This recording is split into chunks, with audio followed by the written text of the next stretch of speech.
BJP को लग रहा है ऐसा?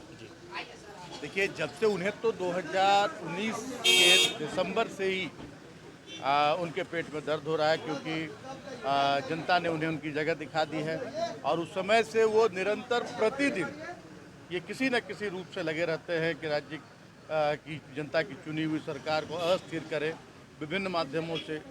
और एक माध्यम उनके गवर्नर भी हैं कि गवर्नर को भी इसी निमित्त, मुझे लगता है कि इसी निमित्त इनको यहाँ बिठाया गया है कि जैसे मौका मिले सरकार को अपदस्थ करो, सरकार को अस्थिर करो। तो ये निरंतर उस काम में लगे हुए, निरंतर उनका ये प्रयास है, लेकिन ये प्रयास उनका कभी सफल नहीं होगा, क्योंकि लोकतंत्र में जो व्यवस्था है, संख्या बल के आधार पर ही किसी सरकार का गठन होता है और हमारी सरकार काफ़ी मजबूती से काम कर रही है। और आगे भी 2024 ही नहीं, मैंने बार बार कहा है कि आगे भी 2024 के बाद भी हमारे गठबंधन की यहाँ सरकार बनेगी और जनहित के काम होंगे। देश में जश्न का माहौल है मंत्री जी, 22 को रामलला को लेकर पूरा माहौल है देश में, राम राम का। हम भी राम भक्त हैं बहुत।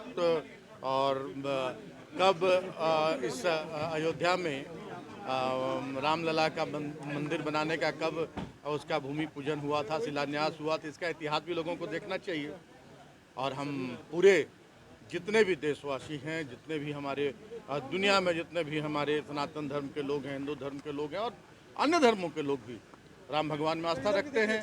हमारी भी पूरी आस्था है और हम पूरी इसकी प्रशंसा करते हैं। लेकिन जिस तरह से भारतीय जनता पार्टी के लोगों के द्वारा प्रिटेंड कराया जा रहा है, ये कहीं से उचित नहीं। विभिन्न माध्यमों से, मीडिया के माध्यमों से, तो ये इसको राजनीतिक एजेंडा नहीं बनाना चाहिए। राजनीति में, लोकतंत्र में एक अलग व्यवस्था होती है और आस्था और धर्म दोनों का और राजनीति का कहीं से भी एक दूसरे के में समावेश नहीं होना चाहिए।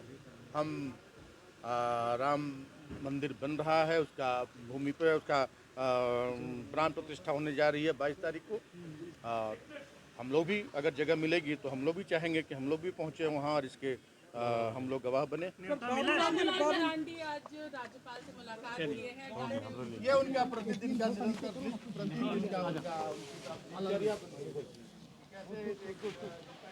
सरकार को, एक मजबूत सरकार को जो जनहित में निरंतर काम कर रही है, उसे कैसे दिन प्रतिदिन परेशान किया जाए, उसे अस्थिर करने की कोशिश की जाए, तो ये इस पर हम लोग ज़्यादा ध्यान दें। वो बोल रहे कि सर नौकरी को लेकर बोल रहे कि आप लोग नौकरी नहीं देना चाहते, आचार संहिता लग जाएगा और आप लोग ऐसी टाल मटोल करते हैं। वो हम क्या करना चाह रहे हैं वो जनता देख रही है, जनता समझ रही कि कौन नौकरी में